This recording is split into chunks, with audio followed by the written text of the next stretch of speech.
ओम नमो शिवाय। श्री रुद्र संहिता प्रथम खंड अध्याय 3। नारद जी का भगवान विष्णु से उनका रूप मांगना।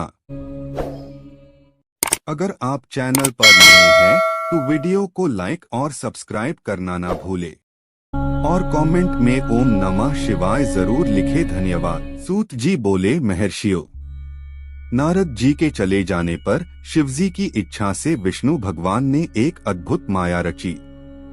उन्होंने जिस ओर नारद जी जा रहे थे वहां एक सुंदर नगर बना दिया। वह नगर बैकुंठलोक से भी अधिक रमणीय था। वहां बहुत से विहार स्थल थे। उस नगर के राजा का नाम शीलनिधि था। उस राजा की एक बहुत सुंदर कन्या थी। उन्होंने अपनी पुत्री के लिए स्वयंवर का आयोजन किया था।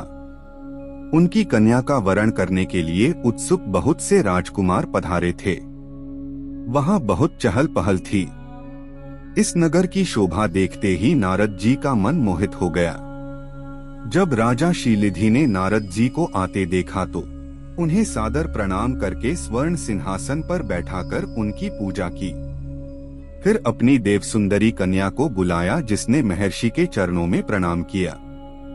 नारद जी से उसका परिचय कराते हुए शीलनिधि ने निवेदन किया, महर्षि, यह मेरी पुत्री श्रीमती है।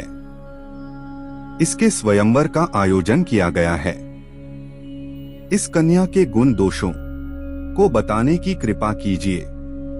राजा के ऐसे वचन सुनकर नारद जी बोले, राजन, आपकी कन्या साक्षात लक्ष्मी है। इसका भावी पति भगवान शिव के समान वैभवशाली, त्रिलोकजयी, वीर तथा कामदेव को भी जीतने वाला होगा। ऐसा कहकर नारद मुनि वहां से चल दिए। शिव की माया के कारण वे काम के वशीभूत हो सोचने लगे कि राजकुमारी को कैसे प्राप्त करूं। स्वयंवर में आए सुंदर एवं वैभवशाली राजाओं को छोड़कर भला यह मेरा वरण कैसे करेगी। वे सोचने लगे कि नारियों को सौंदर्य बहुत प्रिय होता है। सौंदर्य को देखकर ही श्रीमती मेरा वरण कर सकती है।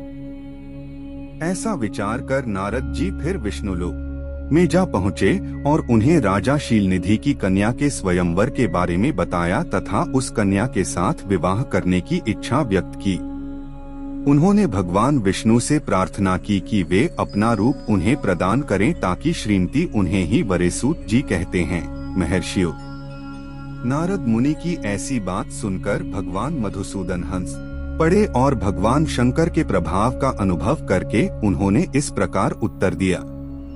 भगवान विष्णु बोले, हे नारद, वहां आप अवश्य जाइए। मैं आपका हित उसी प्रकार करूंगा जिस प्रकार पीड़ित व्यक्ति का श्रेष्ठ वैद्य करता है, क्योंकि तुम मुझे विशेष प्रिय हो।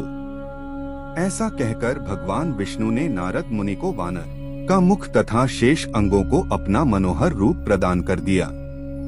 तब नारद जी अत्यंत प्रसन्न होते हुए अपने को परम सुंदर समझकर शीघ्र ही स्वयंवर में आ गए और उस राज्य सभा में जा बैठे। उस सभा में रुद्रगण ब्राह्मण के रूप में बैठे हुए थे।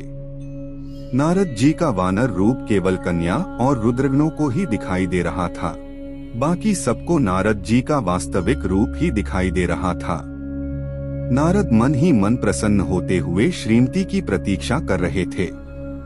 हे ऋषियों, वह कन्या हाथ में जयमाला लिए अपनी सखियों के साथ स्वयंवर में आई। उसके हाथों में सोने की सुंदर माला थी। वह शुभलक्षणा राजकुमारी लक्ष्मी के समान अपूर्व शोभा पा रही थी। नारद मुनि का भगवान विष्णु जैसा शरीर और वानर जैसा मुख देख वह कुपित हो गई और उनकी ओर से दृष्टि हटाकर मनोवांछित वर की तलाश में आगे चली गई। सभा में अपने मनपसंद वर को न पाकर वह उदास हो गई। उसने किसी के भी गले में वरमाला नहीं डाली। तभी भगवान विष्णु राजा की वेशभूषा धारण कर वहां आ पहुँचे। विष्णु जी को देखते ही उस परम सुंदरी ने उनके गले में वरमाला डाल दी। विष्णु जी राजकुमारी को साथ लेकर तुरंत अपने लोक को चले गए। यह देखकर नारद जी विचलित हो गए। तब ब्राह्मणों के रूप में उपस्थित रुद्रगणों ने नारद जी से कहा, हे नारद जी, आप व्यर्थ ही काम से मोहित हो सौंदर्य के बल से राजकुमारी को पाना चाहते हैं। पहले जरा अपना वानर के समान मुख तो देख लीजिए। सूत जी बोले। यह वचन सुनकर नारद जी को बड़ा आश्चर्य हुआ।